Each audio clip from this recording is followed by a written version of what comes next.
Assalamualaikum Pak Edi, mohon maaf mengganggu waktunya. Perkenalkan, ini dari Lampung. Saya melihat para peternak yang sukses di Lampung juga banyak. Saya juga melihat peternak yang tumbang atau yang gulung tikar saat di awal. Nah, itu semua permasalahan apa? Itu semua permasalahannya apa? Mohon dijawab Pak Edi yang sudah berpengalaman. Halo, gengs. Assalamualaikum warahmatullahi wabarakatuh. Selamat pagi menjelang siang. Rutinitas kita biasa di kandang puyuh setiap harinya. Ya, jangan pernah bosan kalau yang namanya kita mempunyai salah satu usaha, ya. Walaupun usaha kita itu tidak membuat kita kaya, tapi setidaknya kita punya tempat untuk mencari rezeki, kawan. Setidaknya kita ada penghasilan, setidaknya kita ada sumber pendapatan dari situ. Memang kita punya usaha tapi tidak membuat kita kaya, ya bukan kaya yang kita cari, kecukupan sajalah, ya, bisa mencukupi keluarga, bisa membantu ekonomi semuanya. Meskipun memang, ya, usaha yang kita ciptakan, usaha yang kita jalani itu tidak membuat kita kaya raya. Ya yang jelas kita ada sumbernya, kawan. Ya, rezeki itu yang jelas ada sumber untuk mengalirnya. Ada sumber awalnya untuk mengalirnya. Kalau tidak ada sumber alirannya, ya kita sendiri akan kebingungan kemana kita akan mencari sumber alirannya itu. Yang penting, walaupun usaha kita memang tidak bisa membuat kita kaya, tapi setidaknya mampu kita untuk mencukupi kebutuhan rumah tangga kita. Ya, jadi kita syukuri saja, jalani, syukuri, nah sudah, nikmati segala jenis dan bentuk prosesnya. Jadi untuk rekan-rekan yang mau pemula, ini di sini ada pertanyaan loh, yang mencoba menghubungi saya itu lewat website itu di daerah mana kemarin, Lampung kalau nggak salah. Saya buka WA-nya di sini. Apa ceritanya ini? Kalau pemula ya semuanya berawal dari pemula dan berawal dari nol, Pak. Nah ini dari sini. Assalamualaikum Pak Edi, mohon maaf mengganggu waktunya. Perkenalkan, ini dari Lampung. Saya melihat para peternak yang sukses di Lampung juga banyak. Saya juga melihat peternak yang tumbang atau yang gulung tikar saat di awal. Nah, itu semua permasalahan apa? Itu semua permasalahannya apa? Mohon dijawab Pak Edi yang sudah berpengalaman. Ya, ada sebagian yang tumbang, ada sebagian yang tidak. Di awal, memang betul Pak. Jadi jangan tergiur dulu dengan penghasilan puyuh kalau 100 sekian, kalau 1000 sekian, kalau 10.000 sekian, kalau 5.000 populasi keuntungan sekian. Jangan tergiur ke situ dulu kawan. Jadi betul Pak, harus kita pelajari, harus ada pembanding. Ya, kalau di satu sisi lain mungkin video saya mengangkat tentang keuntungan, saya juga mengangkat tentang pembandingnya. Ya bukan berarti kita mulus semuanya terus berjalan dengan sesuai dengan rencana kita, terkadang jauh Pak. Jauh, kehendak yang kuasa lain, kehendak kita beda. Jalani dulu. Yang pertama gini mungkin Pak, kenapa mereka peternak puyuh yang awal, yang start awal, yang pemula, yang baru merintis, itu nggak tahan lama. Pertama, kalau menurut pengalaman saya, di sini saya hanya mencoba berbagi pengalaman saja Pak. Kalau memang cocok di angan-angan, ya ayo di angan-angan. Kalau memang enggak, ya sudah, gitu. Nah, yang dipertanyakan tadi untuk peternak pemula, ada sebagian yang sukses, ada sebagian yang tumbang atau yang gulung tikar. Apa penyebabnya, gitu. Jadi gini, kalau menurut saya, kejadian yang saya ceritakan itu rekan-rekan yang di Jambi saja. Menurut saya, pengalaman saya yang saya amati ketika kawan-kawan belajar ke sini, ketika bertanya tentang hasil, per 100-nya berapa, per ininya berapa, saya bibirkan, Pak. Pakan habis sekian, telur sekian sehari, kalikan harga telur sekian. Rupanya terpacu dari situ, melihara langsung banyak.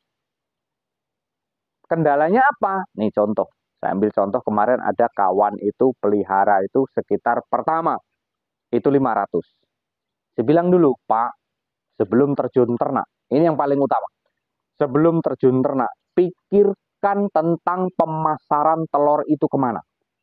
Harganya berapa, kemudian harga pakannya per kilonya berapa, itu hanya untuk pembanding dulu. Jangan terburu-buru. Gitu. Tapi kebanyakan tidak mengindahkan ke situ. Kebanyakan, Pak, pokoknya nanti kita pikir nanti aja dah. Iya kan? Nanti pemasaran nanti aja dah. Yang jelas, kata Pak Edi, ada yang jual pasti ada yang beli. Kan gitu. Memang betul. Cuman harganya itu tadi yang kita perhitungkan gitu loh. Ketemu nggak di kita. Kalau kita sudah nggak punya modal untuk beli pakan-pakan habis, terus kemudian kita modal nggak ada kita jual telur harga murah supaya cuma untuk dapat pakan di hari itu, ya kita nggak bisa seperti itu, kawan. Yang jadi masalah itu, yang pertama, masalah soal pemasaran telur. Ini larinya maunya kemana? Kemudian yang kedua, itu kebiasaannya itu nafsu itu tadi. Wah, untungnya sekian ini per hari, untungnya sekian ini per hari. Padahal belum mengenal karakter puyuh. Udah stres. Ketika nanti puyuh itu nggak bertelur, taruhlah seumpamanya puyuh 500, hanya bertelur 200 selama seminggu. Kan otomatis nutupi pakan, Pak. Nomboi pakan, Pak. Kemudian mungkin ada event-event acara lain. Lebaran, ya kan? Lebaran itu kan otomatis kan ekonomi kan masih tutup semuanya. Belum bisa berjalan, semuanya masih lebaran. Itu biasanya seminggu. Nah, selama seminggu itu kita nutup pakan dari mana? Kan harusnya kita pikirkan ke situ gitu loh. Jangan asal ternak, asal ternak, asal ternak, ya nanti ujung-ujungnya kita tutup, kita bangkrut. Itu yang pertama, ambisi. Terlalu ambisi, nafsu untuk untung besar. Tetapi kita tidak memikirkan bagaimana kita pemberian pakan dan juga penjualan telur itu imbang atau tidak. Terus bagaimana kita harus berpikir perawatan yang baik dan benar itu seperti apa. Kan harusnya kita kaji seperti itu. Nah, yang menjadi momok permasalahan, mereka pelihara langsung banyak. Itu kendalanya, Pak. Salah satu kendalanya. Sebenarnya banyak kendala-kendala yang mereka hadapi itu banyak. Pelihara itu langsung banyak, kemudian modal kita tipis. Kenapa? Selipnya kita di sini, salah perawatan di sini, dia tidak bertelur, maka kita akan nutupi pakan dulu. Pakan nggak murah, Pak. 400-an sekarang. Ada yang 38, 39, ada yang 400. Taruhlah kita pukul rata-rata 400. Nggak murah, Pak. Apalagi kalau populasi banyak, sempat 1000. 2 hari sekarung. Kalau 4 hari sudah 800-an, Pak. Sempat seminggu, telur nggak keluar. Pakan dari mana? Kan gitu, yang harus kita pikirkan. Sempat ngedrop, pakan dari mana? Untuk mulihkan dia ngedrop sendiri pun, itu perlu protein yang tinggi. Supaya dia cepat pulihnya. Gitu loh. Nah itu tadi, Pak.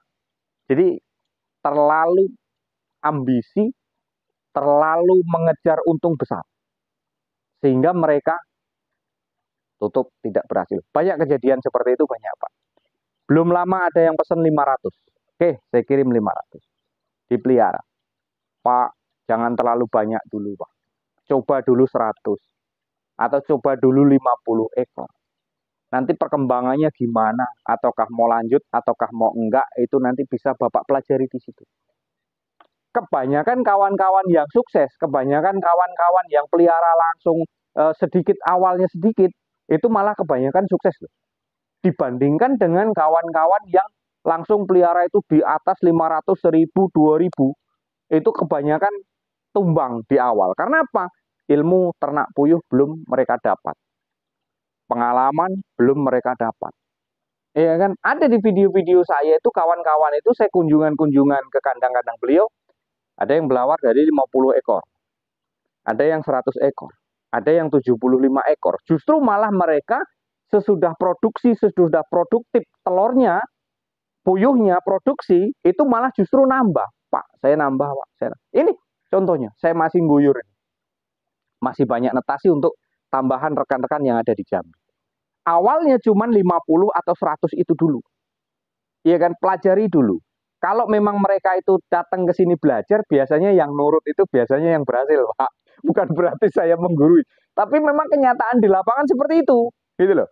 Makanya sering saya bilang, ya kalau masih mau mencoba jangan banyak dulu lah. Intinya di situ. Kalau memang masih mau pemula Pak, jangan banyak dulu. Pelajari dulu. Yang pertama, jual kemana? Harga pakannya gimana? Harga jual dengan harga jual telur dengan harga pakan itu gimana? Ketemu nggak? Gitu loh. Kalau memang dirasa ketemu semuanya oke, oke lanjut. Kita pesen bibit lagi.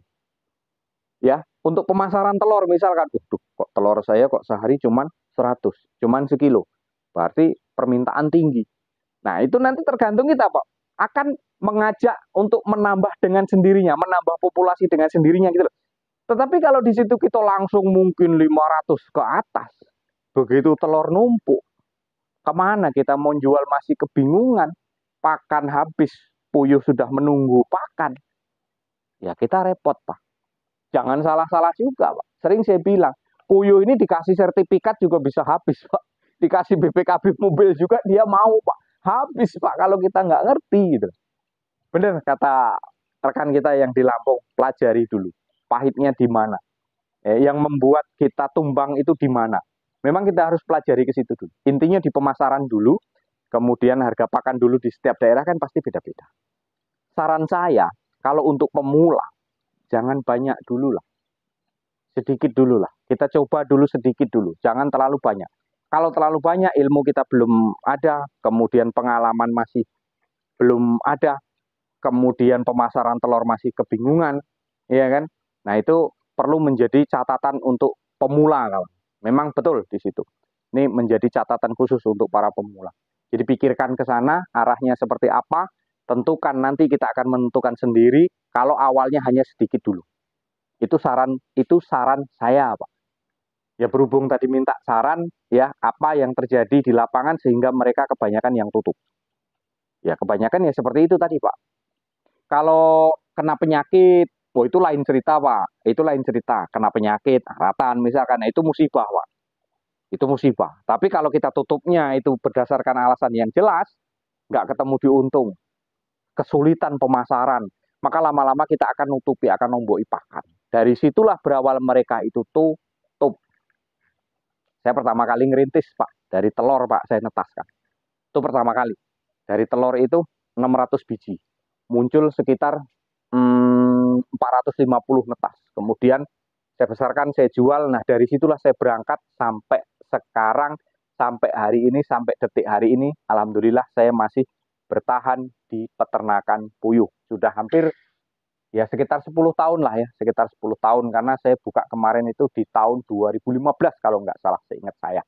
Nah mungkin hanya itu Pak, sebagai pembanding saja, sebagai pola pikir kita kalau mau terjun ke dunia puyuh, ya hati-hati di situ. Itu saran saya Pak ya. Oke, mungkin bermanfaat, bisa bermanfaat di sini, ya silahkan dipakai. Kalau memang bermanfaat, monggo silahkan Pak yang dari Lampung, juga rekan-rekan yang dari seluruh Nusantara. Terima kasih yang sudah berkunjung ke channel saya. Salam sehat selalu, salam ternak selalu, salam satu hobi, salam ceketer dari Jambi. Wassalamualaikum warahmatullahi wabarakatuh.